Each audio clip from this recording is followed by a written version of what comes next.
Hi, hello, welcome everyone. Good morning, good afternoon, good evening, wherever you're joining us from around the globe. I know it's a truly global audience that has signed up to watch us live today, or if you're watching on demand, hello, whatever time of day it is to you there. So I'm Ruth.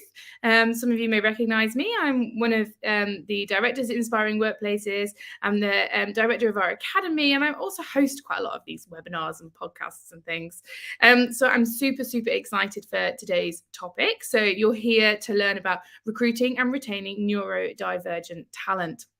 It is a subject that we were all just talking about backstage with our incredible guests. That's definitely something that has been on the rise. It's a very pertinent subject within the whole area of inclusion, something that we know over the last 2 years has really had a light shone on it. So also it is Neurodiversity Week. We're celebrating neurodiversity. So that's why we're running this webinar this week, helping to shine the light and put a spotlight on the subject of neurodiversity. What is it? How do we get it right? What are some of the best practices in workplaces? And what does that mean for individuals, either for ourselves or also in our workplaces? So we're going to cover all of those topics today. So I will introduce some of our guest speakers. So we have Jane Hatton, who's joining us from Even Break. Hi, Jane.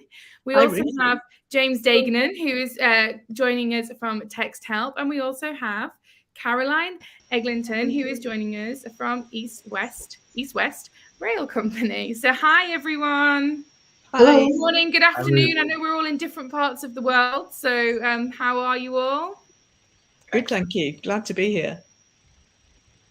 Good. Right, so let's start with introductions, and then I'll give a little bit of context into why we're running this webinar and who Text Help are as well. Before then, we can hear your amazing talks that you're going to share with us today as part of this webinar. So Jane, we've met before. I've heard you speak. I think you're amazing, but not everyone has. So who are you? Yeah, well, hi. Yes, thank you, Ruth. I'm Jane Hatton, and I founded a social enterprise called Even Break just over 10 years ago. So Even Break really helps to reduce the disability employment gap, help organisations understand more about disability and the benefits of employing disabled people. And we have a job board so that they can access all of that talent. And everybody who works at Even Break is disabled in one way or another. Amazing. I mean, you're also a TEDx speaker and author of an amazing book, A Dozen Brilliant Reasons to Employ Disabled People. I got the title wrong. Sorry, James. I have it on my bookshelf. I have it. And one of the top 100 most influential disabled people in the UK as well, right? So, apparently so. Okay, thank you, Jane. James, hi. Thanks, Ruth. Good morning or good afternoon, depending on where you're joining from. Thank you all for attending. My name is James Dagnan. I'm a male in my 30s. I have fair complexion, brown hair, and blue eyes. And today I'm presenting from sunny Boston, Massachusetts. I specialize in helping organizations build a more inclusive workplace. And I do this through my own lens of my superpower, which is ADHD. And I didn't always think of this as a superpower.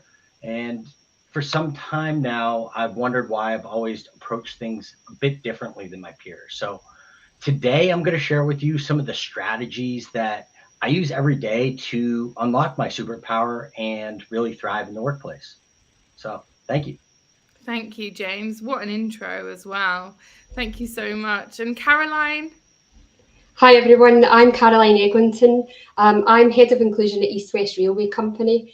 I have worked in the rail industry for 16 years and about 6 years fully working on diversity and inclusion initiatives. Got a business change background, but I'm a disabled person. I've got a genetic condition called cystic fibrosis, and last year, just over a year ago now, I was diagnosed with ADHD, so a late diagnosis, living my whole life as I am, not realising that I was experiencing the world through the lens of neurodiversity. So this is a real passion for me as well, because I hadn't really appreciated how that experience interacts with everything that I do in life, but also the fact that I did have a genetic condition as well. So I'm delighted to be here speaking to you today. It's lovely. Thanks. Wow. I mean, what a panel, what a lineup. I'm really excited to hear from all three of you, and I'm sure everyone watching is. So I'll take you off the screen just for the next moments while I just give everyone a bit of context into who Text Help are and the amazing things that they're doing around the world. So I'm on the reins with the technology here today as well. So everyone is being very patient with me. Here we go. I've got it working. I've got it working. So recruiting and retaining neurodivergent talent. So let me give you a bit of context into who Text Help are.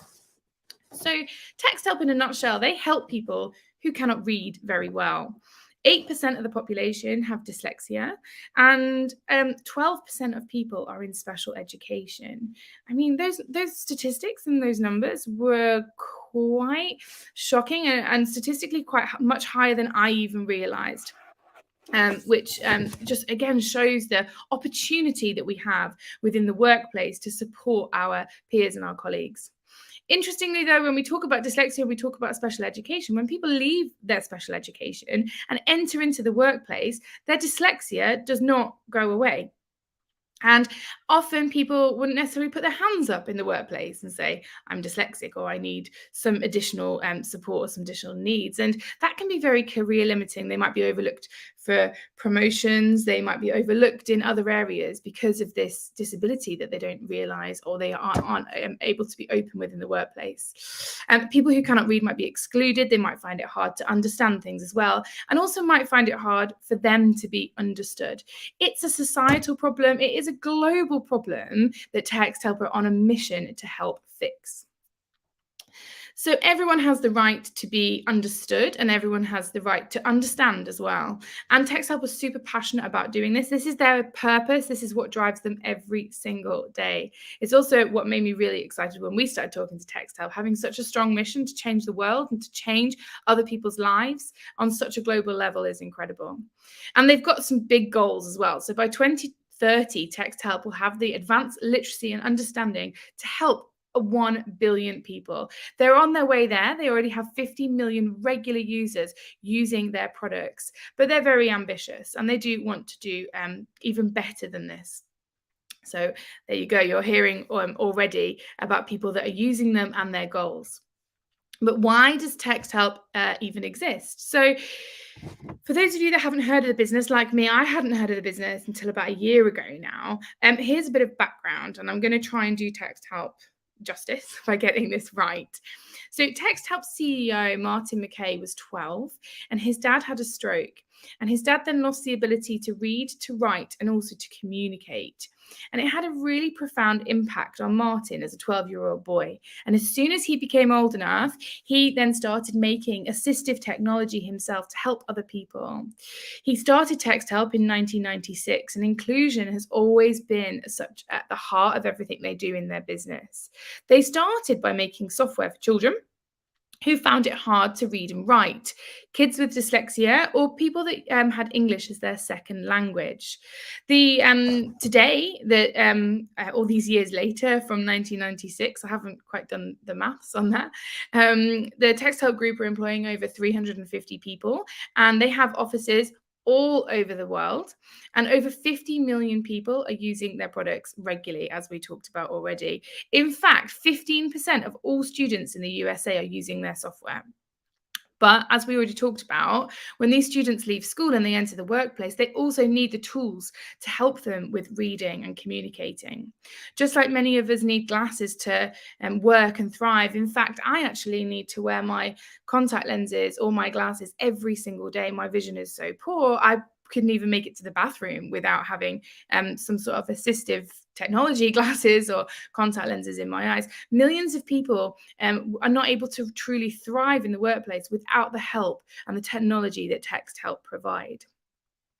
So their technology helps to help people with reading and writing for work, and we talked about how many people are using it. And their software is super inclusive and helps staff with all different abilities to feel more confident with their accurate and their efficiency, particularly supporting people with hidden disabilities and neurodiversities such as dyslexia, dyspraxia, autism, ADHD, and many, many more, helping these people to work independently. But James, I'm sure, will share more about this and what that's meant for him and also what that's meant for the business when James comes on to speak. But before James comes on, we're going to introduce our first speaker, which is Jane Hatton. Jane's already introduced herself, and I helped along with that a little bit. But Jane's going to talk to us about what Even Break do and how she can help us in understanding more around what neurodiversity is and how we can better recruit and retain this incredible talent pool of people who are neurodiverse. So welcome to the stage, Jane. Thank you very much, Ruth. That's great.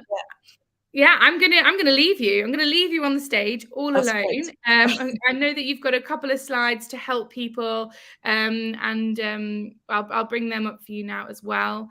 And I'll leave you, Jane. So I'm gonna hand over the mic virtually to you. Lovely. Thank you very much. Yeah, I mean, for me, James said earlier on that his ADHD is his superpower, and I think, for me, disabled candidates, whatever their condition, and I talk about disability in the social model sense, in that those of us who face barriers in society are actually premium candidates. At Even Break, we work with people with all kinds of conditions. So they may be neurodiverse, they may have other conditions. And because we have to navigate our way around the disabling barriers that we face, it means that we develop skills and talents that maybe other people don't have. And so that's why I call us premium candidates. And I think particularly in terms of neurodiversity, people talk about, oh, well, we ought to employ disabled people because it's a shame for them. And actually, it's nothing to do with that. It's about talent. And if we're talking about neurodiversity and neurodivergent talent, for me, this isn't about pity or charity. It's actually a business imperative, because people who are neurodivergent, by definition, think differently. And that is priceless. You can't put a value on that for a business. So Even Break is a small-ish business. There are 20 of us, although I always say we're the equivalent to about 40 because we're all disabled. But a number of our team are neurodivergent. And when we have team meetings and we talk about particular problems or new services or things that we're trying to get our heads around, sometimes one of the neurodivergent members of the team will say something and the rest of us will say, no, that's just ridiculous. And then we'll think about it a bit more and we'll go, no, actually, it's genius. And they come up with ideas that I wouldn't think of as a neurotypical person in a million lifetimes, because my brain just doesn't work that way. And so for me, for any organization that wants to stay ahead of the curve, that wants to be innovative, that wants to do things differently, that challenges the status quo, that want to be disruptors, and who doesn't want all of that, then actually having neurodivergent people within your workforce isn't a luxury, it's essential. It's a business imperative. And I'm very, very grateful for the neurodivergent talent that we have within Even Break. And as I say, I talk about our candidates as being premium candidates. But we do know that actually, technically, neurodiverse people tend to be excluded from the workplace. So only around 16%, for example, of people with autism are in paid work, which is ridiculous. It really is ridiculous when you think of all that waste of talent that there is going on. But I think the reason that that happens is nothing to do with those candidates and everything to do with our recruitment processes. And if we're going to recruit and attract and retain and develop neurodiverse candidates who are different from the candidates that maybe we've traditionally looked at, we need to do things differently, because as we know, if we keep doing the same thing, we'll get the same results. And if we want more diversity within our workforce, particularly more neurodiverse talent within our workforce, we're going to have to do things differently. So first of all, I wanted to look at attracting the different talent. So next slide, please. I sound like Chris Whitty. So if we're going to attract different talent, it requires different attraction strategies.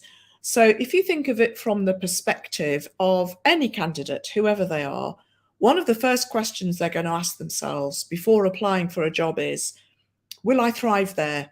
Will I feel as though I belong? Will I be able to be myself? Will I be able to be using all of my skills and talents? Will I be supported? Will I be valued?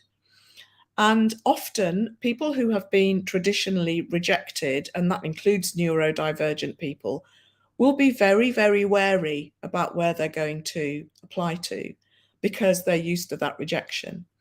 And so it means that as businesses, we have to work that much harder to actually reassure candidates that if you're neurodiverse, we want your talent and we will do things differently so that we can access your talent.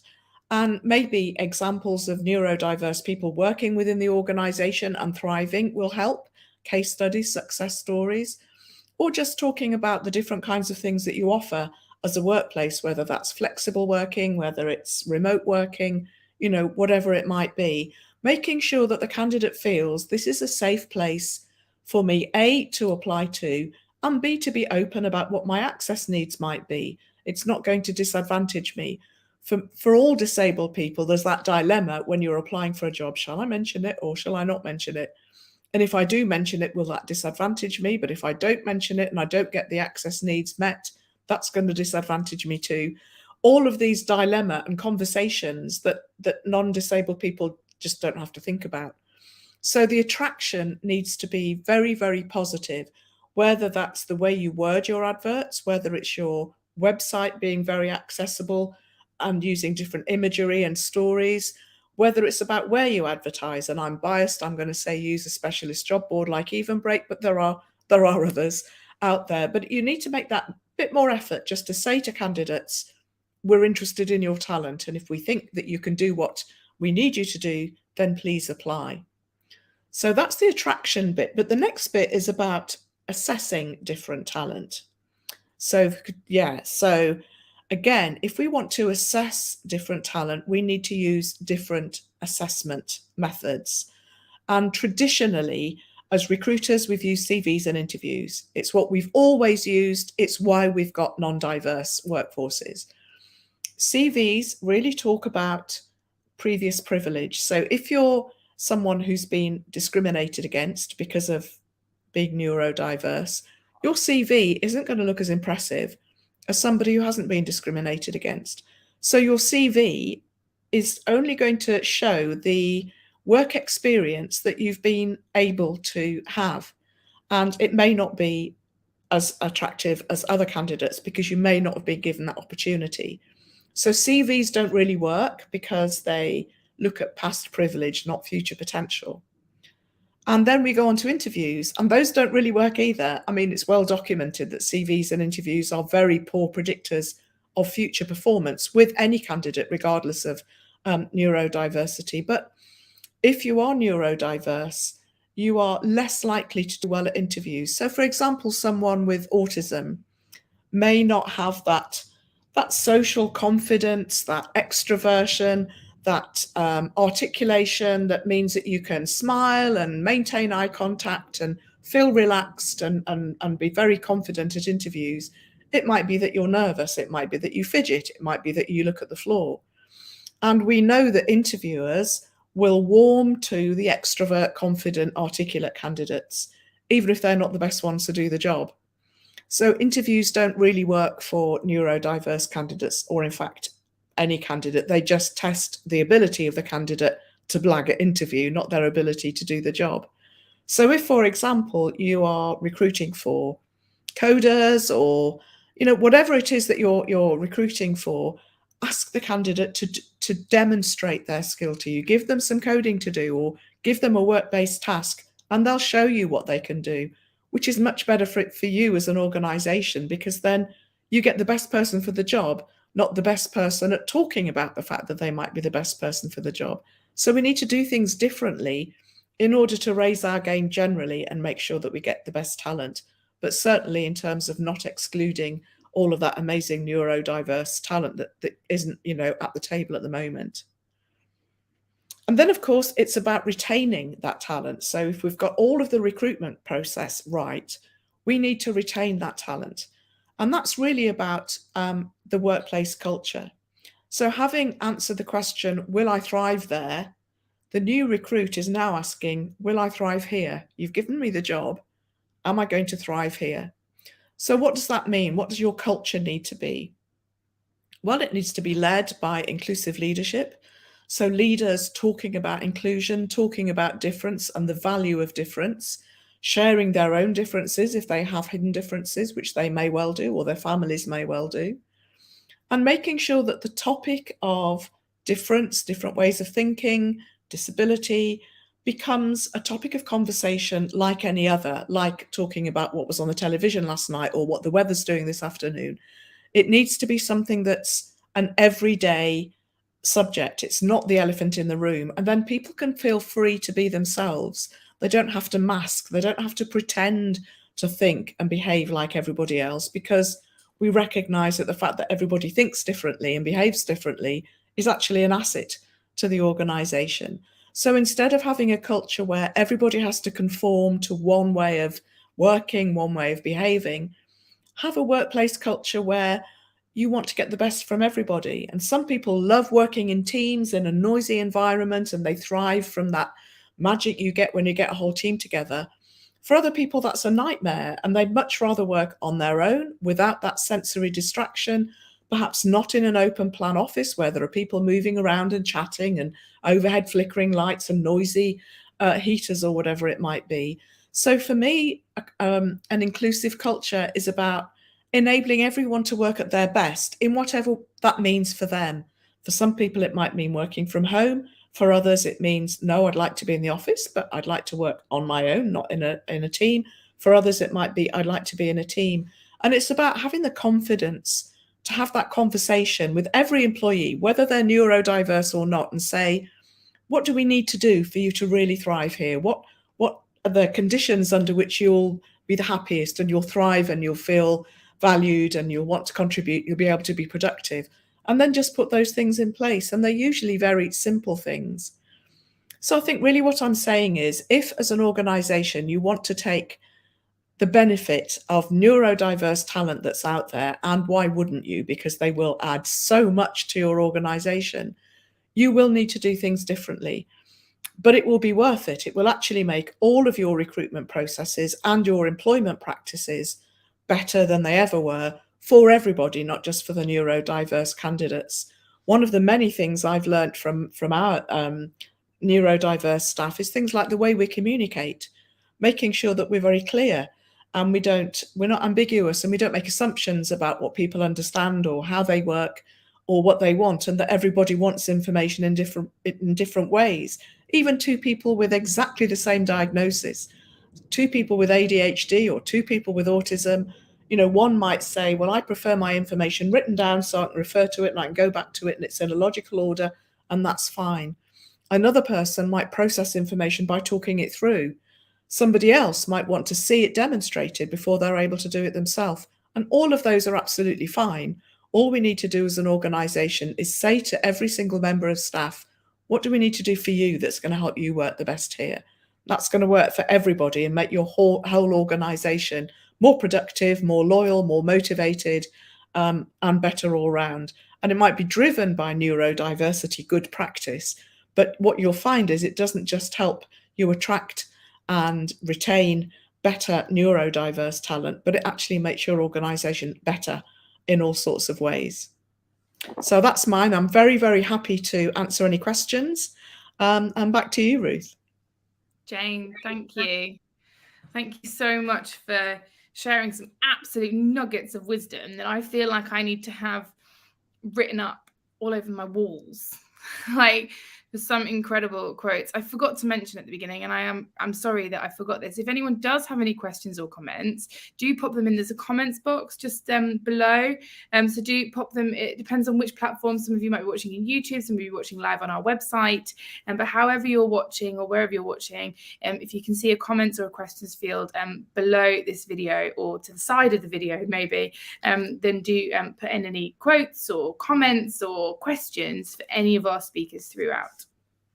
Jane, back to you. Thank you so much. So some incredible quotes from you there. One that really stood out to me, and actually the rest of the team at Inspiring Workplaces, we were all messaging in the background, was this isn't about pity, this isn't about charity, and this is definitely not about a luxury for your business. It's actually a business imperative. And if you really want your business to thrive, then you really, really, really need to be ensuring that you are recruiting and retaining neurodivergent talent. 16% of people with an autism autism diagnosis are in paid work. That statistic is just shocking. It is shocking. And it is, you're absolutely right. This is not about the candidates. So this is absolutely about businesses. It sounds to me our recruitment processes are broken and they need fixing, and they need fixing quick, because there is such a huge untapped market of talent there that can contribute to our business in such a positive way and help us thrive if we can get Everybody's talking about skill shortages, and I'm not sure we've got skill shortages. No. I think we're just not looking in the right places. We've got process problems. Yes. Not skill shortages. Yeah. And there are so many incredible people out there who are being overlooked, like you say, because of a diagnosis or a disability that it doesn't actually hinder the business. It actually only enhances the business and helps the business thrive. It's about getting it right, getting that recruitment and that retention and getting that culture right as well.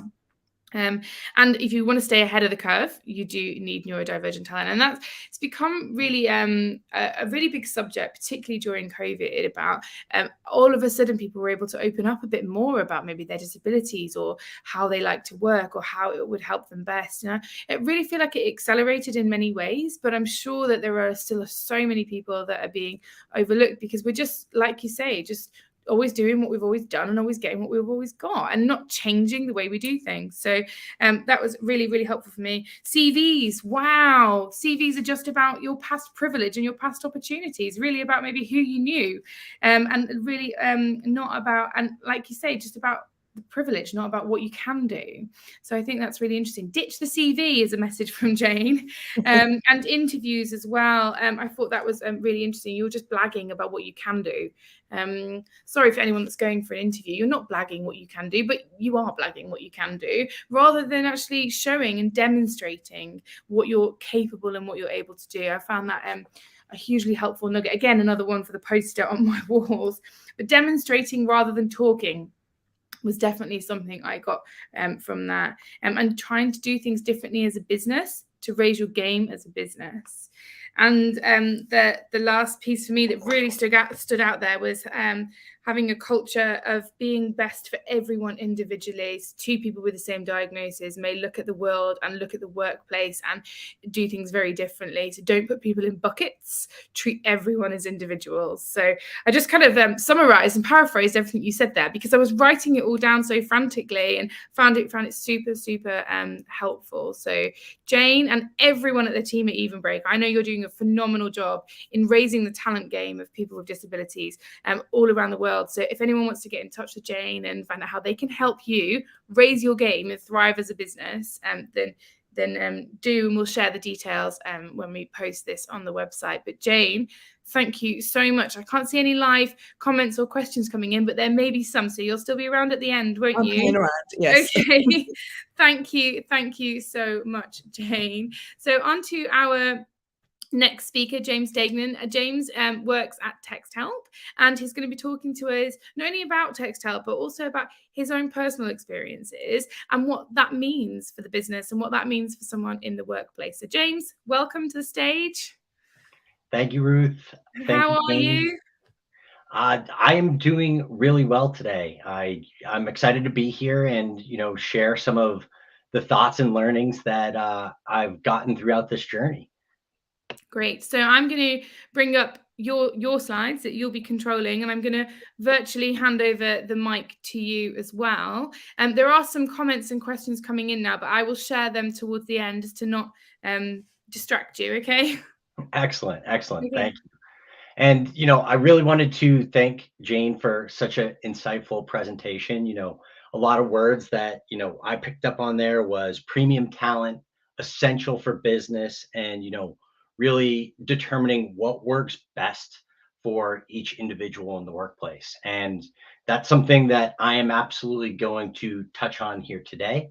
But as I had said in my introduction, I'd like to give you a little insight into a typical day and chat about some of the strategies and tools that help me use my ADHD to my advantage, really. And I'm doing all of this because I want to destigmatize neurodiversity and encourage you to start talking about it within your organization if you're not already. Because believe it or not, 1 in 7 of your employees are neurodivergent. And, this could be dyslexia, dyspraxia, autistic, ADHD, ADD, or really any combination of these conditions. And when you look at this population, as many as 76% of neurodivergent talent are afraid to really let anyone know that they have these challenges or superpowers, depending on how you look at it. And I was one of those people. And I can tell you that hiding your differences is exhausting. And that the more often I did this, the more isolated that I felt. So I hope by the end, you'll have a deeper understanding of the challenges that some of your staff are experiencing at work. And importantly, head back to your organization with some tips and tools that will help unlock your staff's superpower as well. So before I get stuck into my day to day, I want to first tell you about my ADHD. So at school, and this was as a kid before my diagnosis, I was the kid in class who couldn't sit still. I couldn't keep quiet. I couldn't concentrate on the lesson. I'd often distract all of my classmates by either moving around the room or blurting out seemingly random statements to the class. I'd often forget to write down homework assignments because my mind was elsewhere. Like I was often thinking about what I was going to have for dinner or for the next meal, or I would just get caught daydreaming.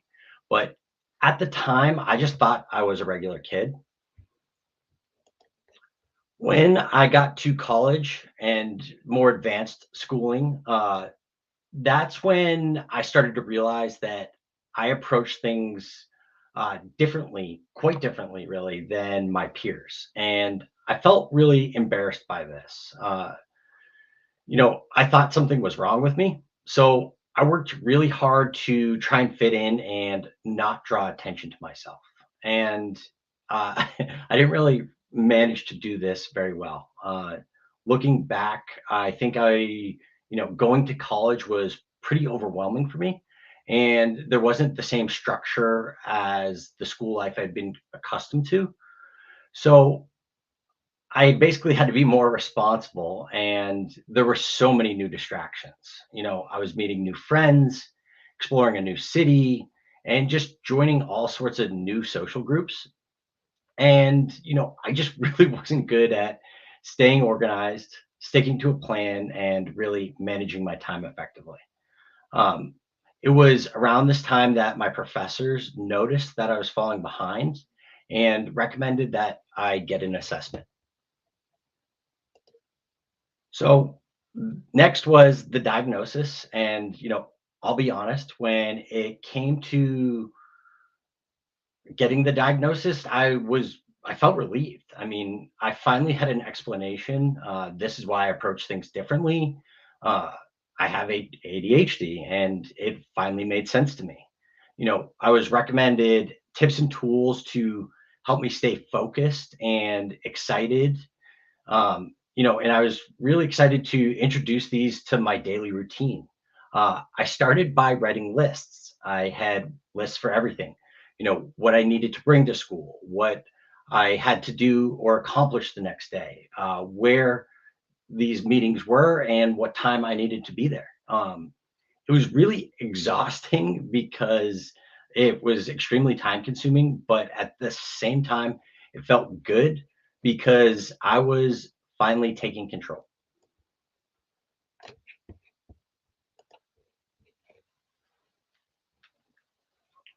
I was taking control, but I was doing this secretly. I really didn't tell anybody about my diagnosis, not my peers, not my professors, not my friends. And, I didn't know anyone else with ADHD at the time, and I didn't know how people would react to the news. Would they treat me differently? Would they look down on me? Think I wasn't smart enough?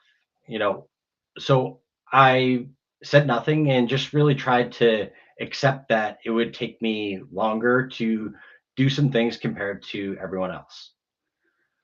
And this behavior, continued into the workplace, past college. And what happened was I was working much harder and longer than my peers to achieve really the same goals. And I started to feel really isolated and like I wasn't good enough. And it took me a lot of energy to stay positive and motivated at work.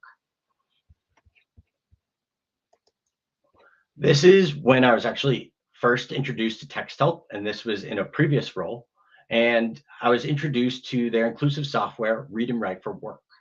And I went from thinking really negatively about my ADHD to realizing that it was, in fact, a superpower, and I was lucky to have it. Let me tell you exactly what changed. A typical day for me starts around 7 a.m. And the first thing I do is check my emails and respond to any urgent messages that have come in over the course of the night. And my goal is to get through these emails at speed because my body is already crying out for exercise and coffee. I'm an addict. What can I say? To do this, I use Read and Write to read my emails out loud at a super fast speed. I realized that my brain processes speech much faster, way faster than I would be able to read with my eyes. And I use a prediction tool to help me write my emails because what this means is less keystrokes and I can be more certain that I'm spelling words correctly as I'm selecting them from a list rather than free typing them myself. And then finally, I use a text to speech tool to have my emails read back to me. And why I do this, it allows me to hear if anything's been written in such a way that doesn't sound right or make sense. I can make the correction and feel confident that my communications are clear and accurate. Without these tools, it would take me longer to clear my inbox and a lot more brain power.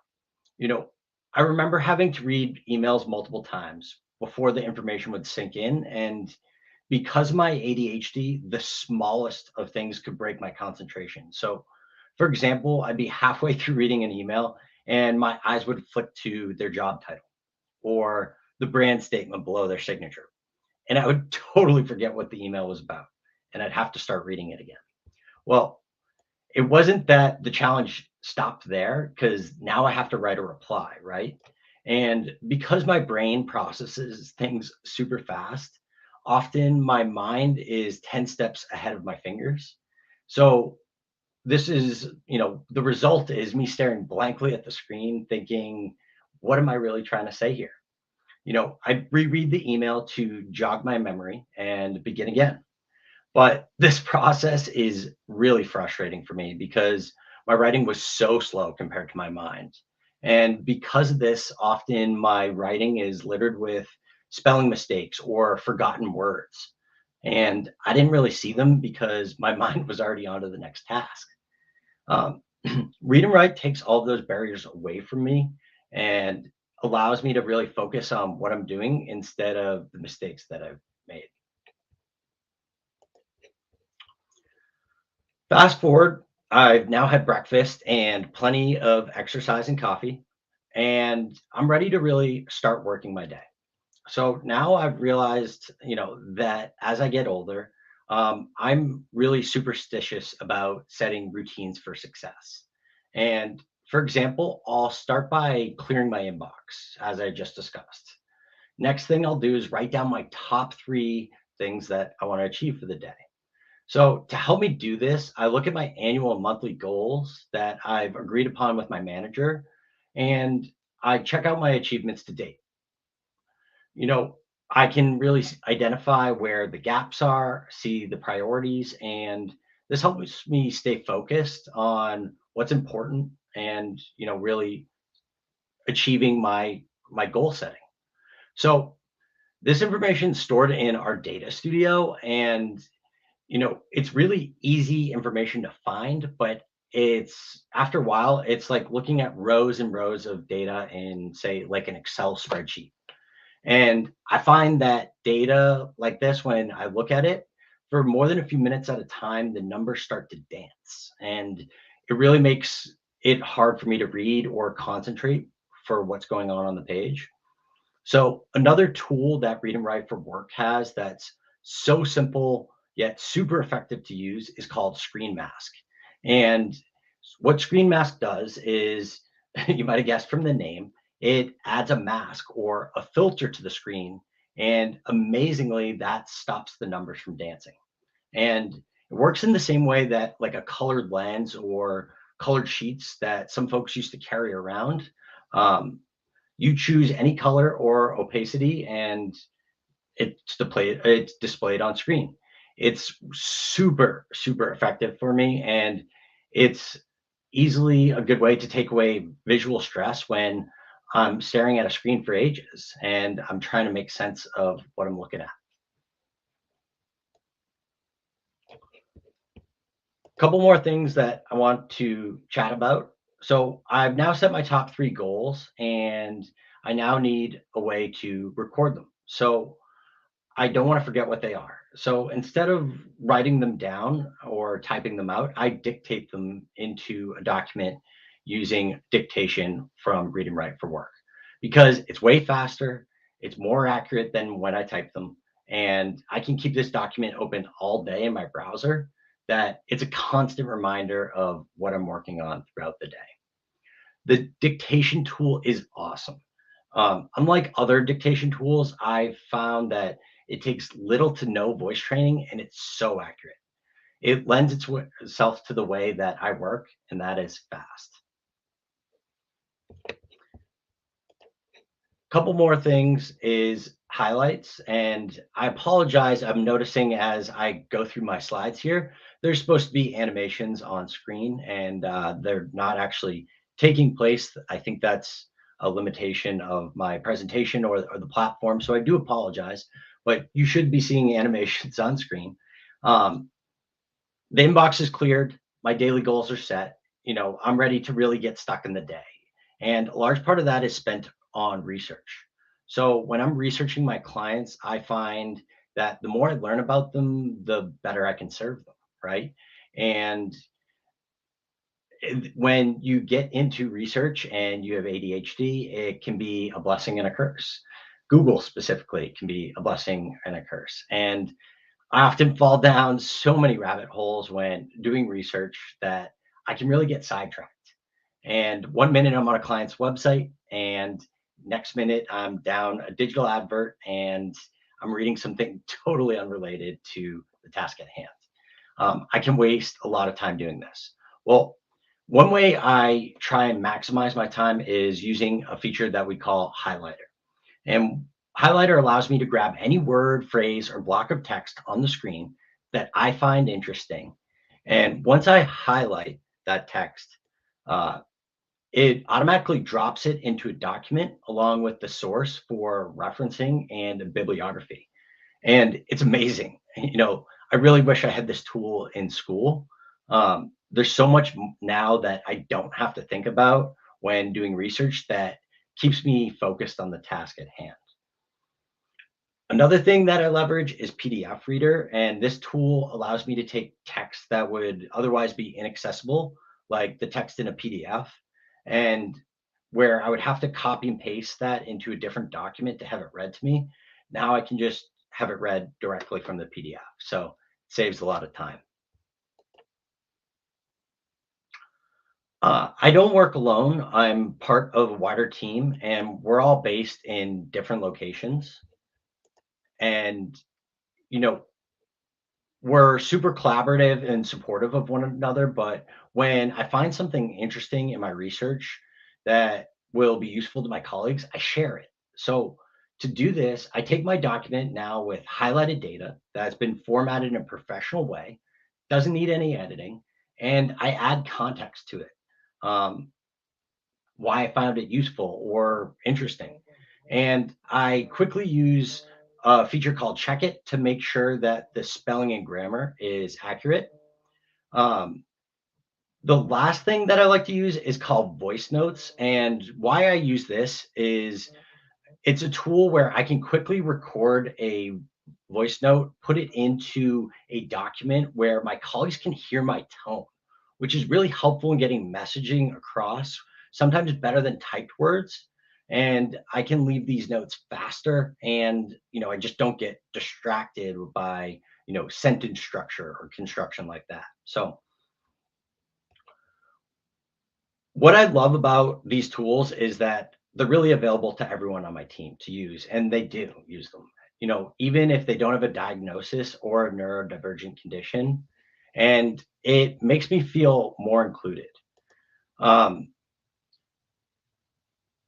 This makes me feel more included in the team because I don't see myself as using special software or having anything special to do my job because the software has been normalized.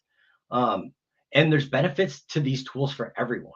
And that's what I love about my job, is that I get to go speak with businesses and educate them about the challenges that their staff are experiencing and bring solutions that make a difference, not just to the people who need it, but to everybody on the team. I'd love to chat further about the independence and confidence that these tools have given me and so many people like me. So for those who really just need a little bit of extra support or think a little differently. But I'm out of time here for today. And, if you'd like to learn more and see how these tools could benefit your staff, let's drop a let's chat in the chat box, and I will be sure to contact you after the session. But I really appreciate everybody's attention today, and thank you for your time. Thank you, James. That was so interesting. And we will put a link, if anyone's watching this on demand, with your contact details at the bottom of this as well. So we will include that for people to get in touch in some way and talk to you more about your experiences and also about text help. So a couple of things really stood out for me. 1 in 7 people are neurodivergent. That's huge. So Jane shared with us the statistics around if we're recruiting neurodivergent people, the impact that can have on our business. And you're talking to us about, well, 1 in 7 people are already in your business. And actually, if we create the right environments and give them the right tools, again, that impact can be huge on happiness, engagement, productivity, and everything else that follows with that. So thank you so much for sharing that. But really sadly, 77% of people who are neurodivergent are afraid to let others know. And I think that's clearly, as you demonstrated, where that downfall is. 1 in 7 is huge, but I don't ever remember being in a business and thinking 1 in 7 people around me were neurodiverse.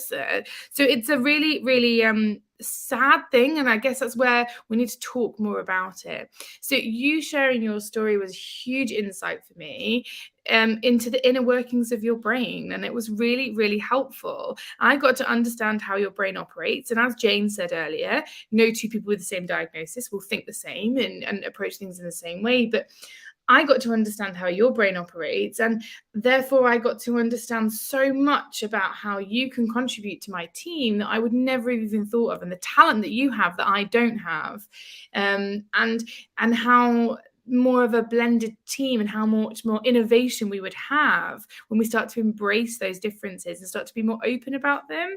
It sounds like it was super exhausting for you having to hide it and having to suppress it almost, and then also super exhausted not being supported, but then hearing about all the different ways in how you're supported, or rather how the technology has enabled you in so many ways, and then by everyone in the business also using it, how you have felt so included, and you used the term normalizing the software, not being a special tool that I use, but just normalizing as something the business uses. But I was listening to you and thinking, well, I don't, not that I'm aware of, have any diagnosis, but I really want to use the text help services, and I can see how they can contribute to so many people. And actually, we were talking earlier with Jane about how recruitment processes are broken. I also think ways of working, we're still doing ways in how we worked like 30 years ago, and the world's moved on, but we're still sending emails, sending documents, and yeah. Two things there, Ruth, is that of the neurodivergent population, it's estimated less than 50% have been formally diagnosed. So often people don't even know they have a challenge. And, when it comes to literacy and thought process and reading comprehension, it's obviously in the perception of the end user. So we don't really know what it's like for different individuals and the challenges that they face. So, the other thing is that these tools that I was talking about really apply to everybody. But, when you consider now English as a second language, low literacy, we're really talking, neurodivergent, neurotypical, everybody can take a benefit from features like I talked about today. Yeah, I definitely heard that as you were talking and demonstrating that through to us. So thank you so much. We've had a couple of comments come in here from Deanna. Deanna said, a lot of us have difficulty if we feel like we're being quizzed or tested, but if you allow us to tell the story, we create magic. And I think that's so beautifully put, Deanna. So thank you for sharing that with us. Deanna's also shared with us that she is autistic and has ADHD, but plays a huge part in disrupting the music industry and helping to tell those stories as well. So thank you, Deanna, for sharing that with us. And thank you, James, as well, for sharing your personal story and also what to do, the what and the so what, and how can businesses really help their people as well. So thank you so much, James. And as we said, we'll keep your contact details at the bottom below this post as well. So thank you, James. I'll bring you back onto the stage shortly once we've said hello to Caroline. Hi, Caroline. Hello, how are you doing? How are you? I didn't give you any warning that was bringing you onto the stage then, so good job you were there. How are you? I'm really good. I'm really enjoying the session so far. I can identify a lot with what Jane has said and also James, so it's been really great. Fab. So you are the head of inclusion at East West. I don't know why I find that so difficult to say. East West Rail, and you also have some lived experiences, but also a lot of experience and understanding of what other businesses are doing and how they're getting it right in most cases. And you're going to share some of those examples with us. So I'll hand the mic to you. I'll get my face off the stage, and I'll see you shortly, Caroline. Thank you, Ruth. So today I'm going to talk about neurodiversity from the employer side of things. So how can employers be really inclusive, embrace neurodiversity, and help to attract, recruit and retain neurodiverse talent that will ultimately benefit our organisations, just as Jane set out earlier. And I think one important aspect to touch on that we haven't really talked about is about listening to the experience of your employees and customers. And that includes about the use of language around neurodiversity. So you might have noticed that people describe neurodiversity and the conditions in different ways, and different ways of talking about neurodiversity, whether it's a disability or whether it's not. And a lot of this comes down to personal preference. So some people are happy to link neurodiversity to disability, particularly people like me who understand that social model of disability approach, might be quite happy with that. But then other people may feel that that doesn't fit with their view or identity of themselves. So when we're talking about this from a business perspective, I think just collaborating with your people, your employees, and setting out how you're going to approach and speak about neurodiversity can really help get everyone onto the same page. And you might also think about creating a neurodiversity-related employee network to bring people together and to give them a voice in the organisation. And actually the insights that you get from such a group will really be useful in how you sort of plan your approach as a business, and make sure that you're not making assumptions about people's experience in the business. So when we heard about James and the excellent use of text help, a business might make an assumption, we'll just get everyone text help and we don't need to think about neurodiversity anymore. You really need to listen to people's experiences of what's happening for them in the business, just to make sure that you're covering all the bases and you're not making assumptions. But Ruth is just going to share a useful link on setting up network groups. If you needed some guidance on how to start that journey, there's a useful piece of information there, Ruth, if you wouldn't mind sharing. And then when we think about framing neurodiversity, we've heard about the different conditions through the session that James has described. And James also touched on the fact that conditions overlap, and that having more than one condition or aspect of neurodiversity is the rule rather than the exception. So not everyone falls into one diagnosis box. We're all multidimensional, and actually people may have other physical or mental health conditions that impact them that's not directed or not related to their neurodiversity. So that could be like being menopausal, and lots of other different conditions. So it doesn't just sit on its own, it sort of interacts with you as your whole person.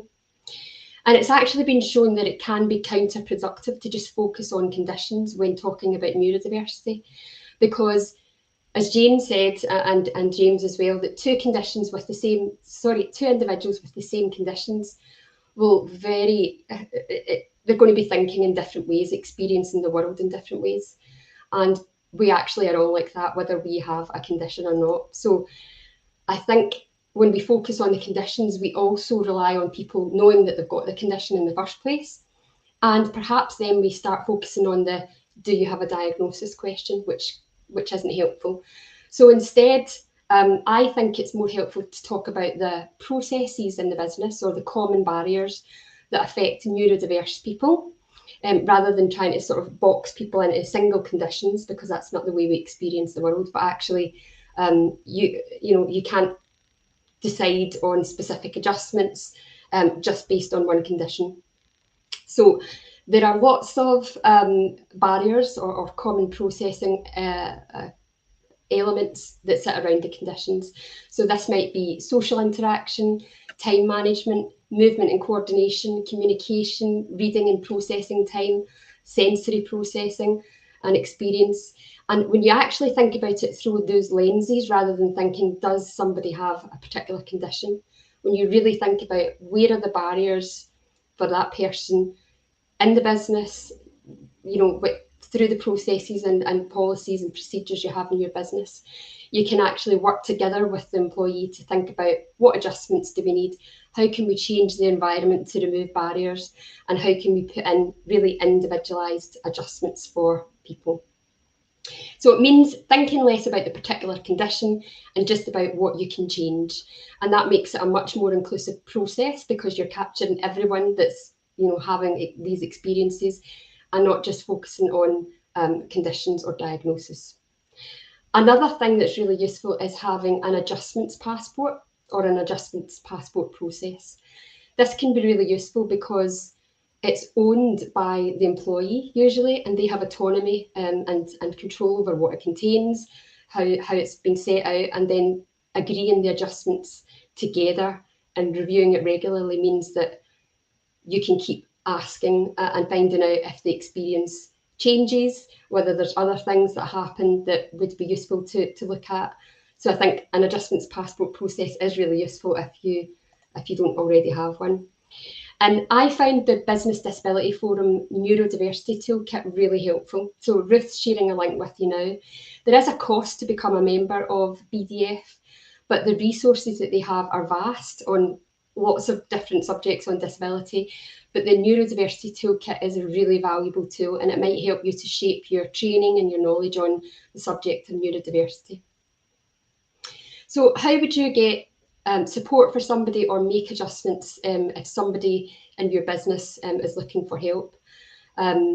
Sometimes we have services in-house in businesses, adjustments processes, occupational health services, things like that. But there is a free government access to work programme which will provide grants for people to access adjustments, suggest adjustments, and even get access to neurodiversity specific strategy coaching.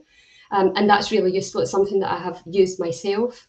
And an employee doesn't need a diagnosis to get that help. So it's really great to talk about that, and Ruth sharing a link with you there.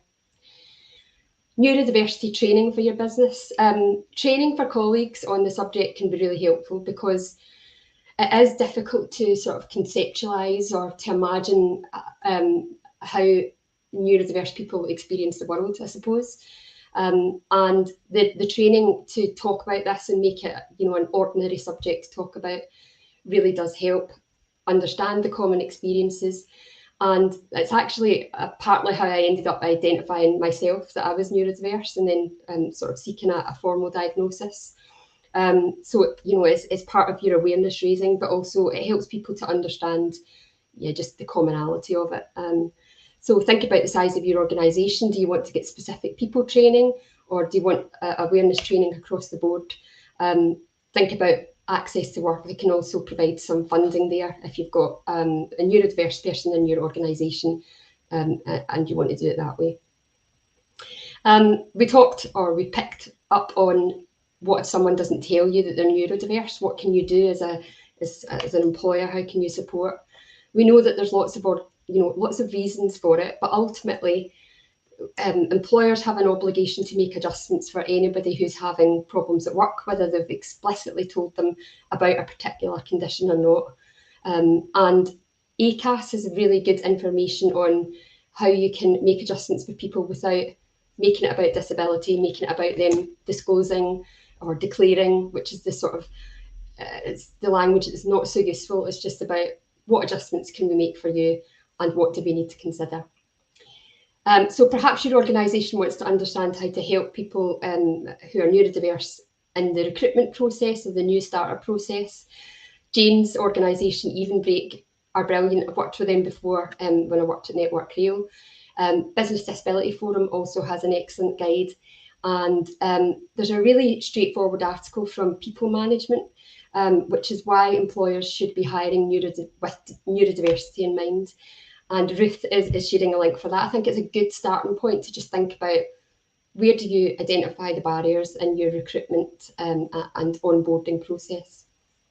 So that's me. To round up, I think to be a really inclusive employer around this neurodiversity subject, you should always take a person-centred approach. So make it about that person's particular experience and not about a condition. Don't focus the adjustments on specific conditions, because many people have more than one and everyone's experience is different. And focus on the removal of barriers rather than the diagnosis. And absolutely listen to your people's experiences and act on them to improve the experience for everyone in the business. It's great to do. Caroline, I felt so much pressure then getting all those links at the right time. I think I got them. Hard for me. I'm sorry about that.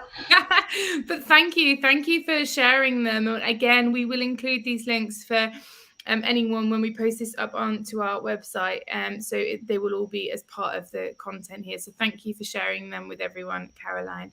Again, so many nuggets of great advice for businesses, from training to raising awareness to speaking up yourselves. I love the adjustment passport. I've seen some brilliant examples of that across social media over the last couple of weeks, of people returning to work. Or returning to a physical workspace, but people returning to a physical work environment, but now feeling able to talk about their needs in that physical work environment, whether that be a dedicated desk and they're able to mark that, or whether that be different environments. And I think that there's a real great opportunity for businesses now as they're starting to open up their businesses, as people are starting to be together in the flesh more, for these adjustment passports to be it's a perfect time. There's really no excuse for businesses to really be talking to individuals about their needs, whether that be from physical environments to software to supportive technology, through to just opening up the conversation, creating these communities, creating these networks for people as well. So thank you so much for sharing that, Caroline, and also sharing your experiences as well. I'm going to bring Jane and James back onto the stage. I didn't give you any notice. I'm sorry. I'm glad that you weren't eating or doing anything else. We've been going for an hour now. I could carry on talking about this subject if I didn't have 3 children to go and collect from school. But I've really enjoyed this afternoon. We've talked about the importance. I say the importance. I feel like that's an understatement, really. The imperativeness of recruiting people who are neurodivergent and the impact that can have on your business. We've talked about what that means for individuals who are neurodiverse and how businesses can so easily, it almost seems, support people, and therefore the impact that that can have on the business. And so many nuggets of advice from you, Caroline, as well, and all these different places that we can access it. I feel like there's really no excuse. We just need to start changing the way we do things as businesses and watch the results happen. I mean, I make it sound so simple. I'm really sure it's not that simple, but you've certainly made it sound much more accessible for employers to do it. So thank you to all three of you. I'm going to ask you one question each to finish. One piece of advice for a business if they don't know where to start. Let's say they maybe feel quite overwhelmed by all of this. They don't feel ready. Maybe they don't feel that they can get buy-in, or they don't have the budgets or the right mindsets in place. One piece of advice for a business that's watching right now on where to start in recruiting and retaining neurodivergent talent. Jane?